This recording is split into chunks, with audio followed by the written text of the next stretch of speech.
my YouTube channel. Kepada sesiapa yang tak subscribe lagi, korang boleh tekan subscribe button dekat bawah ni. And if korang dah subscribe, thank you so much. Untuk video kali ni, semalam Isa Aisab baru je post satu penjelasan di mana semalam Isa baru je post dekat dia punya Instagram penjelasan tentang apa yang berlaku semasa apa sebenarnya yang berlaku di gelanggang futsal tu. So tak adalah kita speculate yang bukan-bukan kan. Jadi if korang nak tahu and korang tak tengok lagi video Isa tu, korang boleh stay tune sampai habis video ni.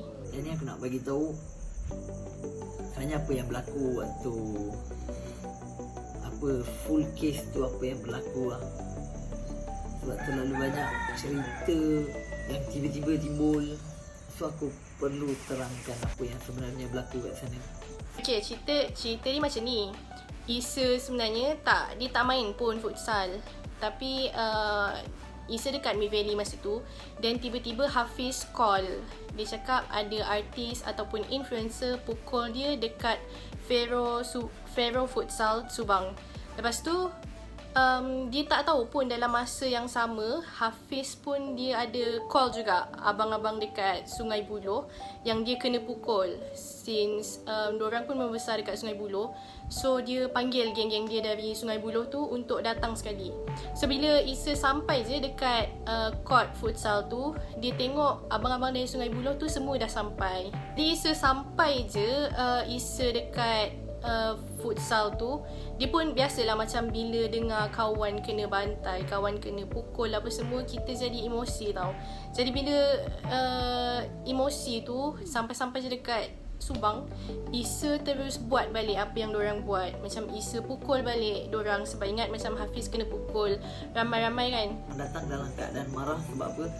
Sebab kawan kena pukul, lepas tu pukul depan ramai orang, and artis lain yang pukul.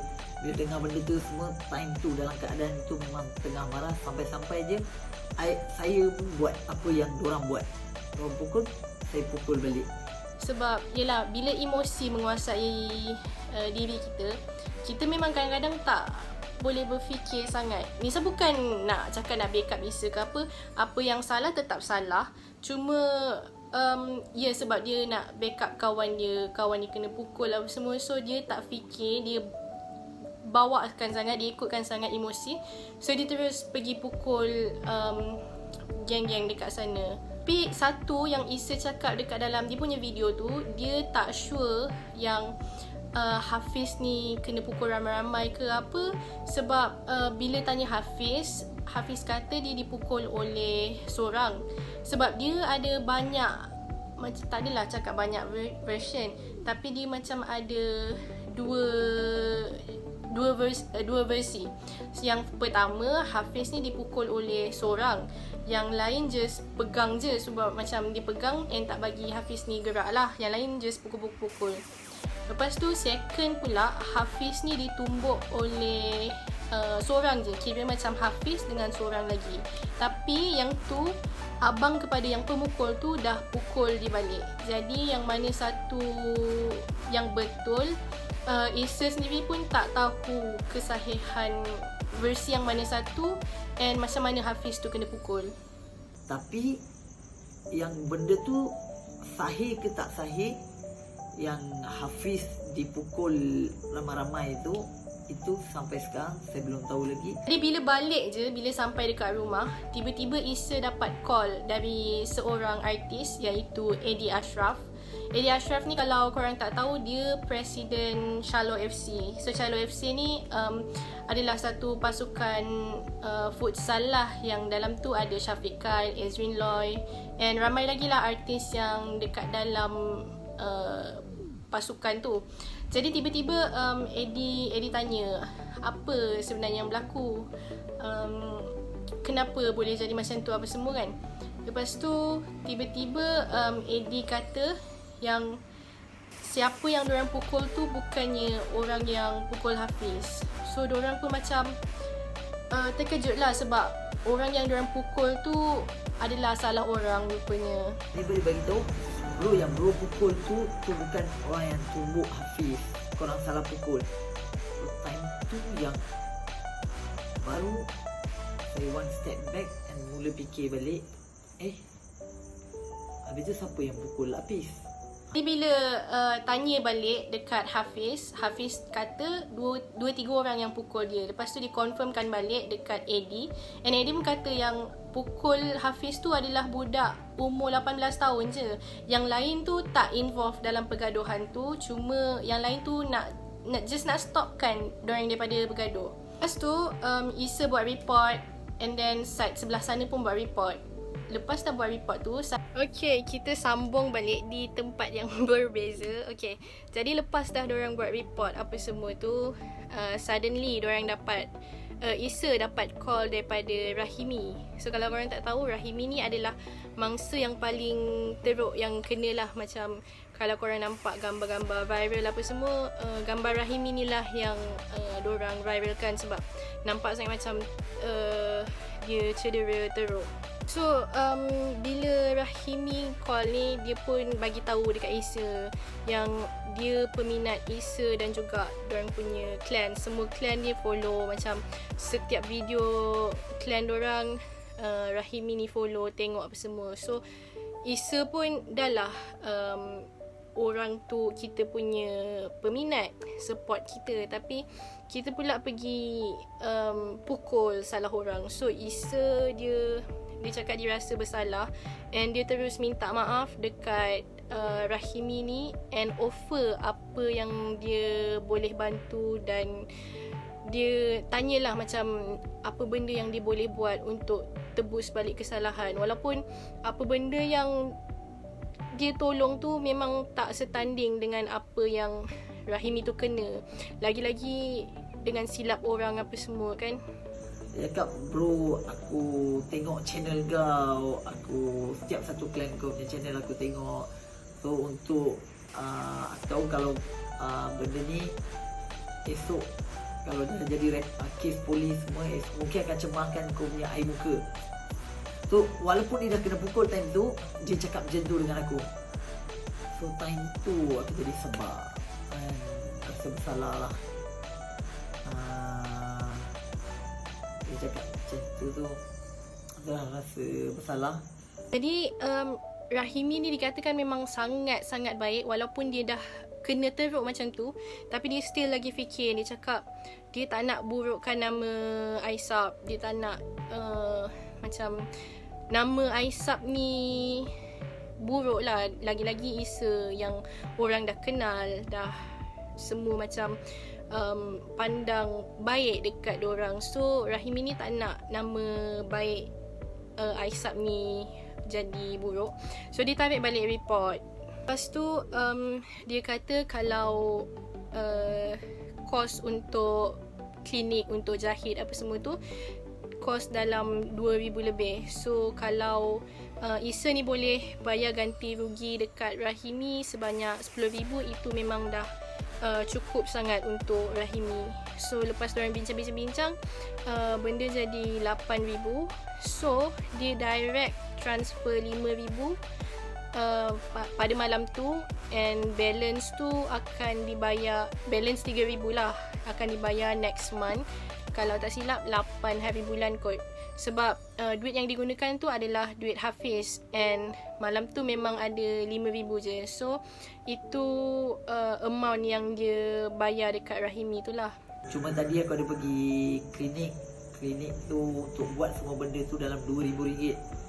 And kalau okey kau boleh bayar ganti rugi untuk aku RM10,000, that will be very helpful. Dia kata benda tu boleh membantu dia sangat. So lepas tu bincang, benda tu jadi RM8,000. So sebab dia dah spend untuk klinik yang tadi lepas kena pukul, dia pergi buat kat klinik tu dalam RM2,000 lebih. Dan sampai sekarang pun dorang semua tak tahu kes Hafiz ni dipukul macam mana, sebab tak ada video. So memang tak ada bukti yang mengatakan bahawa Hafiz ni kena pukul ramai-ramai ataupun Hafiz kena pukul seorang ke apa.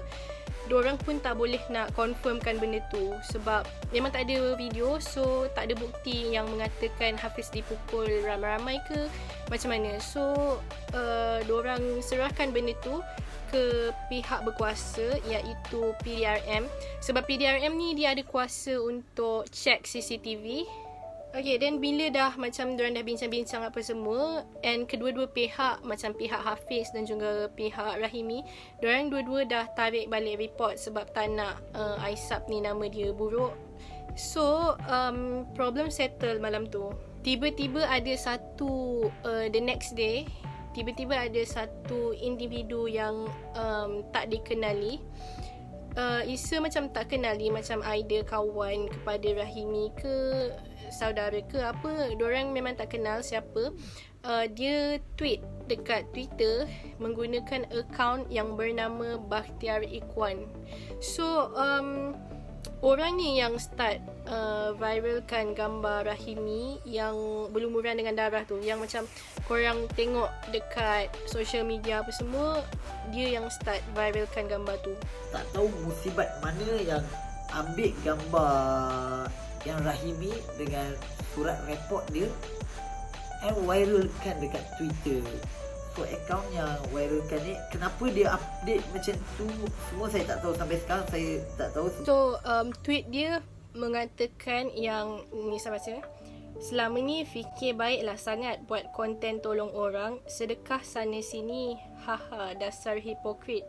Pasal tak puas hati kat futsal je, terus ajak 5 buah kereta datang nak tibai seorang siap bawa ke Rambit. Kat dunia bolehlah lepas, Allah Maha Adil bro. So bila tengok account Bakhtiar Ikhwan yang macam tu, jadi Isa pun pergi dekat Rahimi punya Instagram apa semua. So tapi kan Rahimi ni memang dia bagus gila sebab dia tak post langsung pasal kejadian tu. Sebab saya tengok akaun Rahimi ni sendiri, Rahimi sampai hari ni dia tak post apa-apa. Dia tak post apa-apa tentang saya ke tentang siapa, dia tak post. Tapi dalam tweet Bakhtiar Ikhwan ni ada 2 benda yang Isa nafikan, yang dia kata benda ni tak betul pun. Yang first adalah Isa kata 5 buah kereta tu untuk pukul seorang, itu tak betul. Sebab kalau kita tengok dekat video tu pun ada macam beberapa grup yang tengah bergaduh, macam ada grup kat sini, ada grup kat sini, kat sini, kat sini. So bukannya macam yang diwararkan dalam media macam 25 orang pukul seorang ke apa. Kalau kita tengok betul-betul video tu, memang nampak macam ada beberapa grup lah yang yang bergaduh kat dalam tu. 5 buah kereta and tibai seorang, yang tu tak betul. Waktu datang ke sana, bukan bergaduh dengan seorang, ada 3-4 orang kat situ yang bergaduh time tu. Yang tu tak betul first. Pasal kerambit tu, Isa kata dia boleh confirmkan yang 100% tak ada senjata yang digunakan. Sebab benda ni pun dah dikonfirmkan oleh pihak berkuasa sendiri, yang dalam pergaduhan tu tak ada senjata langsung yang digunakan. So yang menggunakan kerambit ke apa tu, maybe diorang nampak macam diorang ada bawa something ke apa yang nampak macam kerambit tu, Nisa tak sure. Tapi Isa kata dia boleh confirmkan 100% yang tak ada senjata langsung yang digunakan. Lepas tu siap bawa kerambit. Yang siap bawa kerambit tu, itu 100% saya sendiri boleh bagi confirmation. Tak ada orang bawa kerambit. Jadi bila berita ni dah sampai je dekat media, memang benda akan jadi lebih teruk lah. Daripada Isa, ini apa yang Isa kata, daripada 25% mengarut ke 100% mengarut. So orang mula macam speculatekan macam-macam tau. Contoh macam yang orang ramai macam dengar 25 orang bantai seorang. And lepas dia macam dah kecoh benda tu, polis pun panggil balik diorang untuk ambil statement. And beberapa orang yang di compound tu adalah sebab diorang melanggar SOP. Before Isa habiskan dia punya video tu, Isa kata yang apa yang berlaku bagi kesan buruk dekat diri dia sendiri. Contoh yang pertama, memang sasalah nama Aisab ni dah jatuh. Lepas tu satu lagi, kan Aisab ni dia ada buat bisnes, dia ada buat brand Aisab sendiri. So ramai yang minta refund untuk barang pre-order. So Isa kata anggaran dalam anggaran kerugian dalam 30 ke 40 ribu ringgit sebab orang minta refund. And then satu lagi, dia punya YouTube subscribers turun daripada before ni 2.06 juta and dia drop kepada 2.03 juta, which means 30,000 orang subscriber unsubscribe dia dalam masa sehari ataupun 2 hari macam tu. Brand saya, Aisyah brand tu ramai minta refund semula. By the way, kalau ada yang dah pre-order tu minta refund macam mana, hari ni saya buka chat ramai maki and minta refund duit pre-order. So effect dia bukan sikit ada dalam berapa puluh ribu juga, 30, 40 ribu yang kena refund semula kat korang. Lepas tu subscriber daripada dua ni channel YouTube saya 2.06 juta, dia turun ke 2.03 juta. So 30,000 orang unsubscribe channel. Jadi apa yang Nisa share kat dalam ni, itu adalah daripada video penjelasan daripada mulut Isa sendiri. And apa yang Nisa nak cakap kat dalam ni adalah satu benda je. Bila dah jadi public figure ni, tak kisah benda kecil ataupun benda besar, apa-apa yang kita buat, kita jangan terlalu mengikutkan hati dan perasaan.